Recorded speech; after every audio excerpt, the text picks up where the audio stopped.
Madame, Messieurs, bonsoir, bienvenue au 20h30. Voici la une du journal. Ce soir, logement offert aux lions indomptables de l'épopée Italie 90 par le chef de l'État. Le don du président de la République a suscité une vague de bonheur chez les bénéficiaires. Témoignages de joie et réactions dans ce journal. Quand l'église de réveil endort les esprits et que le probatoire démasque des croyances aveugles, lumière ce soir sur les événements du lycée de Biémassi où des candidats ont préféré se soustraire aux épreuves du probatoire au nom de la foi en leur Dieu. Et puis le peuple se souvient des martyrs. Voilà 106 ans que Rodolphe Douala Mangabel et ses compagnons ont payé de leur vie et de leur sang une commémoration dans l'unité, le rassemblement et le partage des valeurs. Écho du Tété Combo dans ce journal. Voilà pour les titres. Madame, Monsieur, merci de nous recevoir chez vous.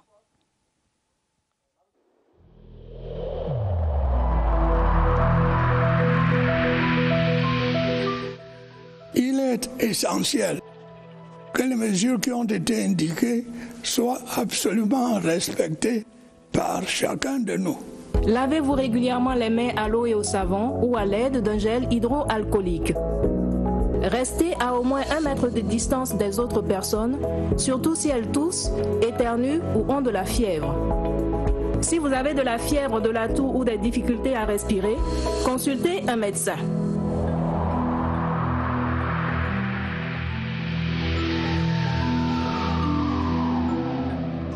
Bienvenue une fois de plus. L'actualité dans le monde du sport au Cameroun qui reste dominée par cet acte du chef de l'État. Le président Paul Biya qui vient d'octroyer des logements SIC aux 22 lions indomptables de l'épopée italienne de 1990. Acte de gratitude et de reconnaissance pour une participation inédite couronnée par une qualification historique en quart de finale. Les bénéficiaires saluent ce cadeau présidentiel et rendent hommage au premier sportif camerounais, Germain Noël-Essengue. Quelle que soit la durée de la nuit, le jour finit par paraître. Ça fait 30 ans qu'on a entendu. Au moment du cinquantenaire à Buea, il y avait une phrase que le président de la République avait dit en anglais. It's never too late. It's never too late pour nous. La promesse du président de la République est restée vivante. Je peux vous dire que tout le monde est passé de l'étonnement à une très très grande joie. Parce que depuis qu'on parlait de ces maisons, on savait qu'elles existaient, mais comme on ne l'avait pas encore reçues, on se demandait si on allait y habiter un jour. La lettre du président a été accolée à la liste des 22 joueurs envoyés par le MINSEP. C'est sur cette base-là que les 22 maisons sont attribuées. Les héros d'Italie 90 reconnaissent en le père de la nation un homme sensible au bon et loyal service rendu. Nous avons accueilli avec joie dans le cœur et nous tenons encore une fois de plus à dire merci. Merci au premier lion, merci au président de la République. Nous avons écrit le 6 juin. 6 jours après, il a répondu en nous envoyant cette lettre qui a ébloui nos yeux, ébloui nos familles aussi. Je dis merci à son excellence Paul Biya pour ce grand cadeau. Merci au peuple camerounais pour son soutien durant nos carrières. Au niveau de la SIC, le processus de rétrocession est enclenché. Les bénéficiaires ont le choix sur toutes les résidences du territoire national. Moi, je vais choisir Douala parce que Douala, c'est mon village déjà là-bas. Le littoral, c'est ma région, je vais choisir Douala. Des sources bien introduites, les 10 logements subiront des réaménagements au standing des illustres occupants qui recevront par la suite un titre de propriété. Au sujet des 3 lions décédés, une procédure désignant des ayants droit sera effectuée. C'est cela tout le mérite de l'excellence sportive. À vos clés. Un cadeau, cela fait toujours plaisir. Parlons du projet d'une ceinture agricole autour de la ville portuaire de Kribi, un partenariat conclu pour 3 ans entre le ministère de l'Agriculture et du Développement rural et le port autonome de Kribi. Le ministre Gabriel Mbairobe et le directeur général Patrice Melom ont signé les documents de cet accord à Kribi dans le sud. Détail Freddy Milingui. L'accord paraphé à Kribi par le ministre Gabriel Mbairobe de l'Agriculture et du Développement rural et Patrice Melom, directeur général du port autonome de Kribi, fixe les bases d'une stratégie opérationnelle. Pendant 3 ans, le Minader et le PAC se donnent la main pour booster les rendements afin d'atténuer les contraintes liées à la production agricole et au boom démographique. Ce partenariat permettra de créer une ceinture agricole autour de la ville de Kribi, qui, vous savez, est destinée ou bien promue à une évolution importante. La visite au port a donné à Gabriel Mbaye-Roubé l'occasion de voir l'usine de transformation du cacao en pâte exportable. En dehors des grandes entreprises agricoles, il est aussi question d'encadrer les petits agriculteurs. Il permet de garantir la chaîne de ravitaillement en aliments des populations, créer des emplois pour les couches vulnérables. Le Minader, le DG du PAC et le gouverneur du Sud, Félix Ngelengele, ont visité les deux terminaux, la zone logistique portuaire d'Mboro et un tronçon de l'autoroute Kribi-Lolabé. Le Cameroun prépare la conférence mondiale des radiocommunications prévue en 2023. Une synergie d'action s'opère en prélude à cet événement. Les parties impliquées du continent africain ont bouclé la première réunion en visioconférence. Les détails avec Irène Dianafouda. Les experts d'ici et leurs pairs du continent africain s'impliquent dans la préparation de la conférence des radiocommunications de 2023 qui devra connaître un succès éclatant. Les plus de 350 personnes connectées sur la plateforme numérique de la visioconférence jettent les bases d'une action commune. L'Afrique a pu élaborer un plan de travail devant lui permettre de mener cette préparation jusqu'à la conférence mondiale des radiocommunications. Tous ces participants qui défendent les intérêts de l'Afrique dans le domaine des radiocommunications plaident en faveur d'une meilleure gestion du spectre des fréquences et du déploiement des technologies mobiles de nouvelle génération. D'autres opportunités seront offertes aux États membres de l'UIT, l'Union internationale des télécommunications, pour répercuter les messages qui parviennent des concertations régionales et sous-régionales, ainsi que des communautés économiques et des organisations spécialisées pour animer les débats lors de la conférence mondiale des radiocommunications. L'exploitation abusive et non contrôlée des feuilles de coque, connue également sous l'appellation de héros, cause des dommages à l'environnement. C'est dans la perspective de faire respecter l'exploitation et la commercialisation de ces feuilles comestibles que les responsables des forêts et de la faune en ont saisi une tonne à Buea. On fait le point avec Elisabeth Son de CRTV Sud-Ouest. De son nom scientifique Nietum SPP, le héros ou le coq est classé dans la catégorie B des produits forestiers moyennement menacés et commercialisés à moyenne échelle. Ayant une moyenne importance socio-culturelle présentant une haute valeur commerciale, son exploitation nécessite des prérequis. On les a interpellés au niveau du poste de Tico ici à Togue de Misselele. Ils n'ont pas produit, n'est-ce pas, des documents nécessaires pour transporter les roussis. Une saisie de trop d'une quantité de près de 100 paquets de coque correspondant à 1 tonne. On a eu beaucoup de temps de sensibiliser la population par rapport à cette loi. Le constat sur le terrain, c'est que les gens sont têtus et on les amène à comprendre la loi là et à produire les documents qu'il faut pour transporter les roues, même pour récolter les roues. La quantité saisie sera mise à la disposition des populations pour une vente de gré à gré. Halte au commerce illicite, les équipes de l'opération Alcomi de la douane camerounaise ont saisi plus de 12 000 litres de carburant frelaté à Douala. La centaine de bonbonnes saisies a été transférée pour analyse par les services compétents. Ces produits seront par la suite vendus aux enchères s'il s'avère qu'ils sont de bonne qualité ou simplement détruits s'ils sont de qualité douteuse.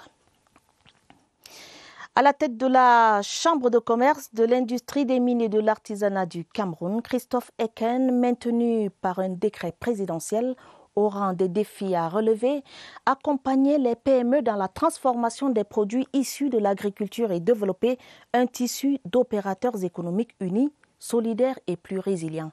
Cyril Kingembepe. Des jeunes entrepreneurs formés à la transformation des produits agricoles.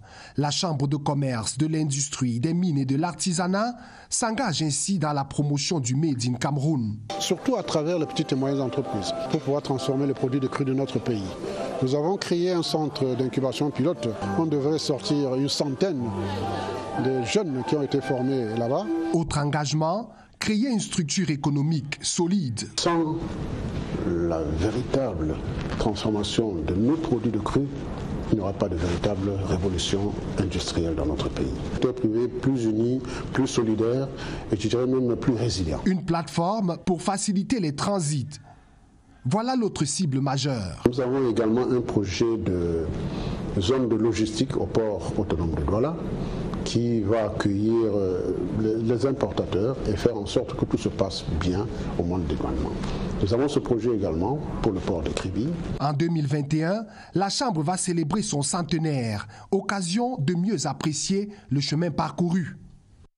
Restons en économie pour parler de cette signature de convention. Le bureau de mise à niveau des entreprises et les chefs d'entreprise parlent le même langage. Ils ont récemment paraphé la convention de mise à niveau des entreprises pour plus de compétitivité. Et sur les concours et le chronogramme de cette convention, retrouvons Alvin Baonganzier de CRTV Littoral. Ces différentes signatures de conventions permettront au bureau de mise à niveau des entreprises et aux experts accompagnateurs de mieux coacher les entreprises qui ont du mal à implémenter leur plan de mise à niveau. L'intérêt, c'est d'une part de faire prendre conscience à nos chefs d'entreprise avec lesquels nous avons signé des conventions aujourd'hui de l'engagement qu'ils prennent pour mettre en œuvre les plans de mise à niveau qui ont été confectionnés. C'était aussi l'occasion de présenter le guide de bonnes pratiques d'hygiène dans le domaine agroalimentaire. Ce sont des petits gestes que les employés pourraient faire et pourraient engager dans leur processus de production.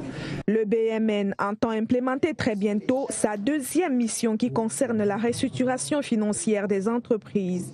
Un soulagement alors que la pandémie à coronavirus impacte négativement des pans entiers de l'économie. Parlons de la lutte anti-Covid-19. L'exigence du port du masque de protection contre le coronavirus devient de plus en plus visible à l'entrée des commerces et autres grandes surfaces. Dans les marchés, par contre, le respect de cette mesure barrière est à géométrie variable. Notre reporter s'est rendu dans quelques espaces, question de faire le constat. Voici le reportage d'Étienne Pascal Azegueux. Certains prêchent au désert, tant les clients se foutent pas mal du message anti-Covid-19 passé par ce commerçant. Je demande toujours à tous mes clients qu'avant d'entrer dans ce magasin, chaque client doit toujours utiliser son masque pour les mesures barrières. Heureusement, le cliché que renvoie le marché central contraste avec celui de ce supermarché situé au quartier Bastos. Les règles sont fixées dès l'entrée à travers cette note d'information.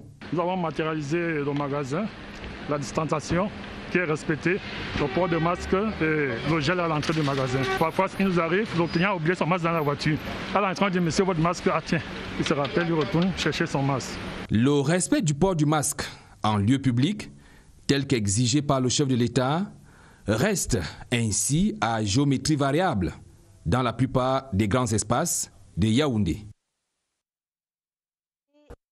Administrations et autres institutions de la ville de Yaoundé, le port du masque s'assimile à une clé qui ouvre les portes aux usagers.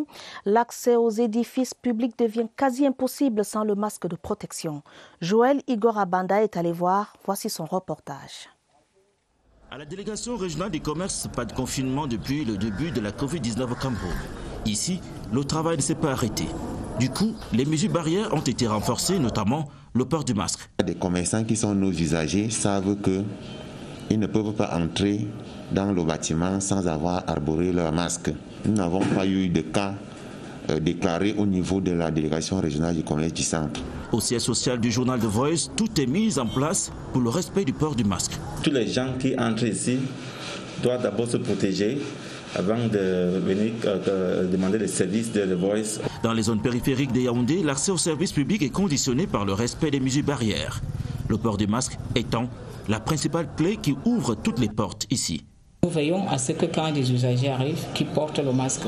Mais cela étant, nous ne pouvions pas marcher avec du bâton, les bâtons derrière les populations pour que cela soit effectif. Nous avons demandé à tous les chefs de service de concentrer, de mettre en application ces mesures. Et même lors des cérémonies, comme c'est le cas ici à la mairie d'Infou, le port du cache-nez est exigé. C'est d'ailleurs l'une des exigences dans toutes les administrations publiques, déconcentrées et même décentralisées de l'arrondissement d'Infou.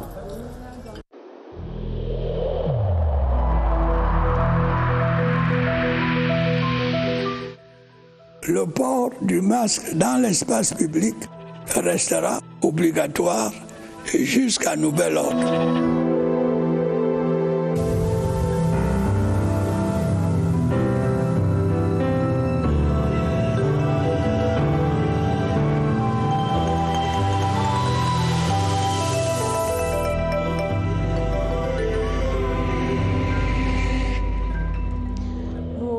Parlerons de la riposte anti-Covid au cours de ce journal.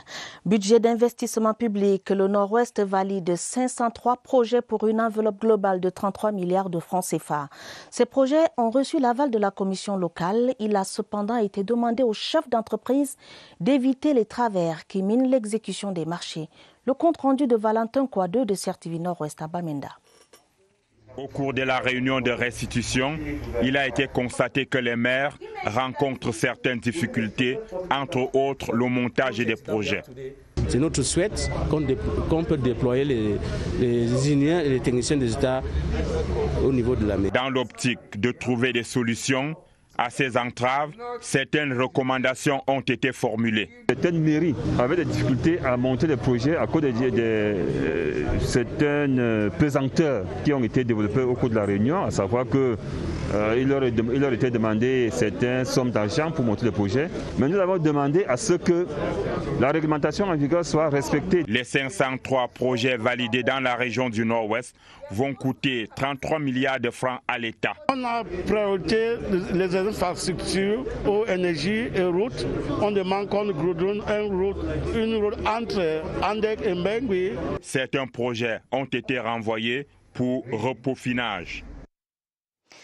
Reparlons ce soir des événements du lycée de Biémassi à Yaoundé qui cette semaine ont suscité étonnement, indignation et colère au sein de la communauté éducative. C'est que des candidats au probatoire 2020, adeptes de l'église dénommée Tabernacle de la Liberté, ont, au nom de leurs convictions religieuses, dit non aux mesures barrières anti-Covid-19 dans les centres d'examen et ont préféré signer le désistement. Un mouvement religieux qui exerce dans l'illégalité après enquête. Le sous-préfet de Yaoundé 3e a procédé à la mise sous scellé de cette église dite de réveil. Que s'est-il passé concrètement? Aboubakar Abo a mené l'enquête. L'ordre serait venu du haut d'une chaire. Un pasteur dans son sermon aurait réussi à convaincre son assemblée que le Covid-19 est un leurre et par voie de conséquence, les mesures de protection, notamment le port du masque, seraient inutiles. La parole a parlé au cœur des fidèles. Des élèves en particulier. Face à l'épreuve de l'obéissance aux guides religieux, des candidats ont préféré se soustraire à celle comptant pour le probatoire série C, examen auquel ils étaient soumis au lycée de Biémassi. Hier, ils ont commencé à mettre le masque. Et en se réveillant ce matin, ils ont dit que Dieu serait venu leur parler hier nuit, leur disant qu'ils sont en train de commettre des péchés abominables. On aura alors l'idée d'en référer aux parents. Malheureusement, qui parleront d'une même voix, ne levant pas l'objection du pasteur. Certains parents se sont engagés à rentrer avec leurs enfants, dont ces enfants n'ont pas composé. Un pasteur qu'on aura au téléphone, lequel maintiendra ces mots. C'est donc la confusion totale dans le centre. Les responsables se retrouvent dans un dilemme et n'ont d'autre choix que d'expulser les candidats non conformes qui vont au préalable signer une décharge écrite désengageant l'administration de cette responsabilité. Responsabilité, les sous-préfets de Yaoundé 3 et 6 veulent l'établir. Nous avons scellé le lieu de culte. Cette église n'a aucune existence légale. Et lui-même, le pasteur, il est en cavale. Autre épisode qui relance le débat des églises de réveil, qui au contraire endorment l'esprit des fidèles. On reparle de la riposte anti-Covid dans ce journal. Chaque région s'active à neutraliser le virus du Covid-19. C'est le cas de celle du Sud, classée parmi les moins impactées, selon le docteur Linda Esso, qui donnait le point de presse quotidien ce samedi au Centre des opérations d'urgence de santé publique. Nous nous rendons au Centre des urgences de santé publique, justement retrouver notre reporter sur place, Évariste Yenga, qui est en compagnie de son invité en visioconférence. Bonsoir Évariste. Que doit-on retenir ce soir ? Bonsoir, Atabadine Omar, le tour des régions pour palper l'évolution de la pandémie du coronavirus Covid-19 à travers les régions atteint ce jour Le mi-parcours, c'est la 5e étape, 5e arrêt dans la région du Sud. Et notre invité ce soir, c'est le docteur Robert Mathurin Bidjan, délégué de la région du Sud. Bonsoir docteur. Bonsoir monsieur Évariste. Et merci d'avoir accepté notre invitation. La région du Sud est l'une des moins impactées par le nouveau coronavirus. Est-ce que cela veut dire que le personnel de santé de cette région placé sous votre responsabilité se tourne les pouces? Monsieur Évariste, la situation épidémiologique de la région du Sud de manière cumulée montre que nous avons 576 cas confirmés. Sur les 5073 patients testés, nous avons 478 guéris, 75 cas actifs actuellement. Malheureusement, nous avons perdu 14 de nos compatriotes et 56 personnels de santé ont été contaminés, mais Dieu merci, sont guéris. Ces données sur le plan national font du Sud la 4e région la moins impactée après la Damawa, l'extrême nord et le nord, bien que directement limitrophe des grandes régions épicentres du pays, la région du centre et le littoral. Ah oui, ça c'est entendu. Dites maintenant, certaines aires de santé de votre territoire sont limitrophes aux pays voisins. Comment avez-vous organisé la surveillance frontalière? Il faut savoir que la région sanitaire du Sud, à travers les districts de santé d'Ambam, de Djoum et de Kribi, s'ouvre à l'extérieur, à travers des pays voisins, mais aussi à travers l'océan Atlantique.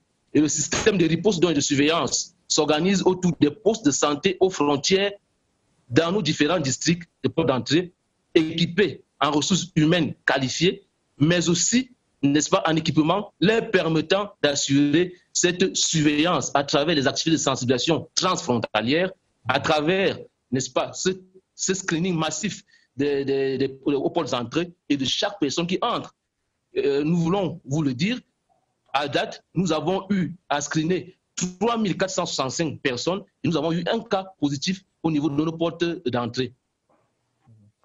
Merci, monsieur le délégué. Notre entretien vient de s'achever. Infiniment merci pour votre disponibilité ce soir. Atta Badine Omar, fin de cet entretien au cours duquel nous recevions Robert Mathurin Bidjan, le délégué régional du ministère de la Santé publique pour la région du Sud. Samedi prochain, on poursuit ce tour des régions. On partira de l'extrême sud à l'extrême nord, le Septentrion. Le délégué de cette région sera notre invité. À vous le plateau. Merci Évariste Eninga, merci également à votre invité pour toutes les informations communiquées ce soir. Le rideau est tombé ce samedi sur la semaine de commémoration des héros nationaux, le Tété Combo, qui salue la mémoire de Rodolphe Douala Mangabel et de ses compagnons, s'est refermé sur un appel au rassemblement autour des questions essentielles. Une cérémonie de clôture qui s'est déroulée sur 3 tableaux. Les détails avec Gaël Moudion, dédié de CRTV Littoral.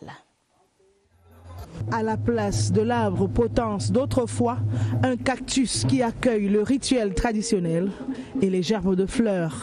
La cérémonie, clou d'une semaine de festivités inclusives menée par les chefs supérieurs qui ont conduit la procession tour à tour sur le lieu de la pendaison, le caveau des Rois Belles et enfin sur la stèle dédiée à Adolphe Ngosodine.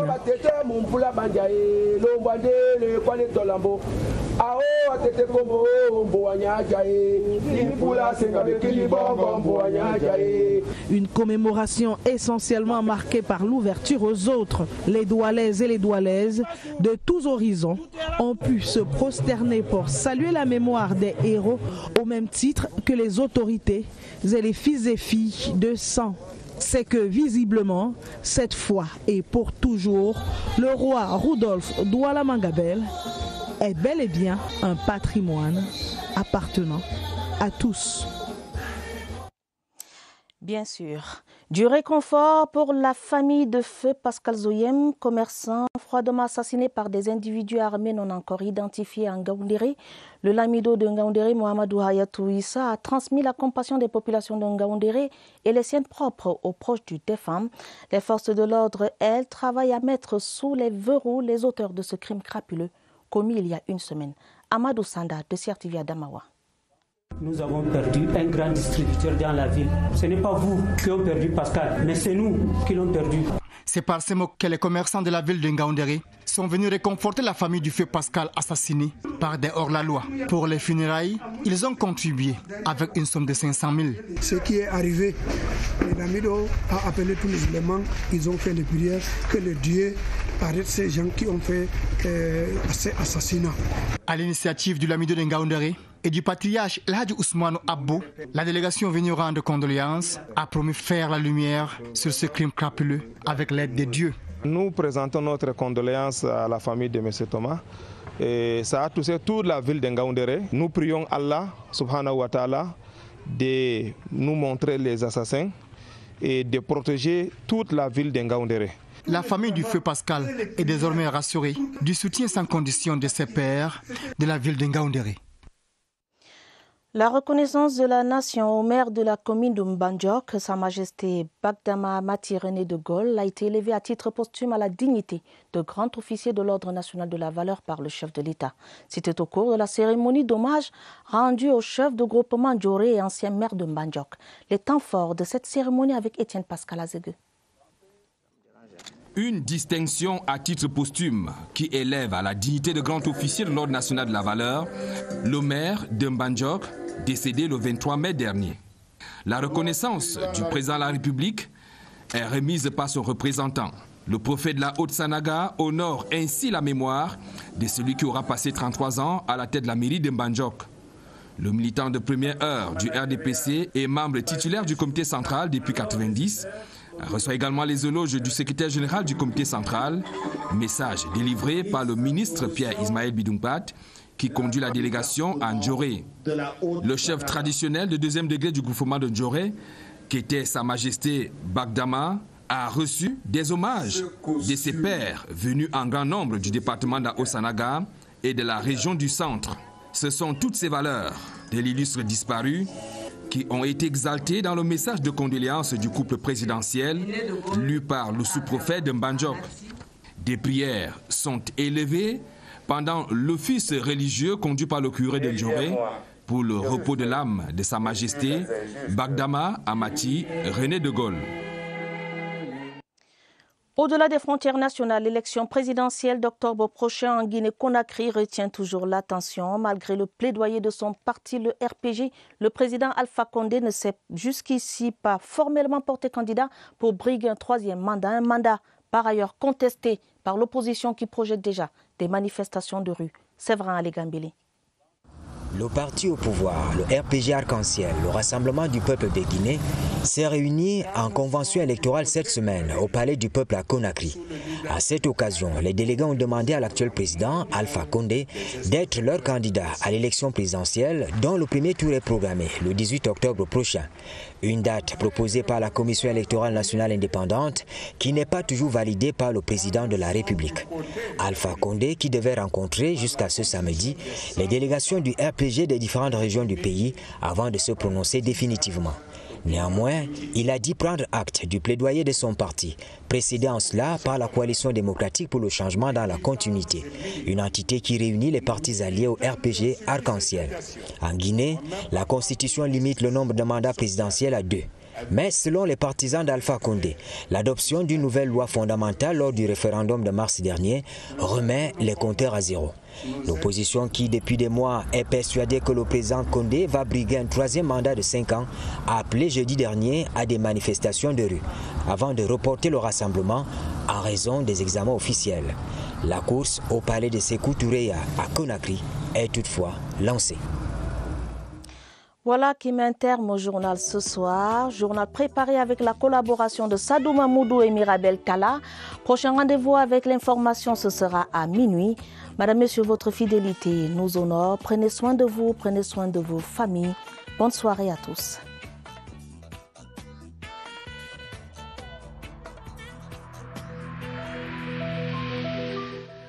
Évitons de stigmatiser ceux qui sont atteints par la maladie.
CRTV News, ici, toute l'info.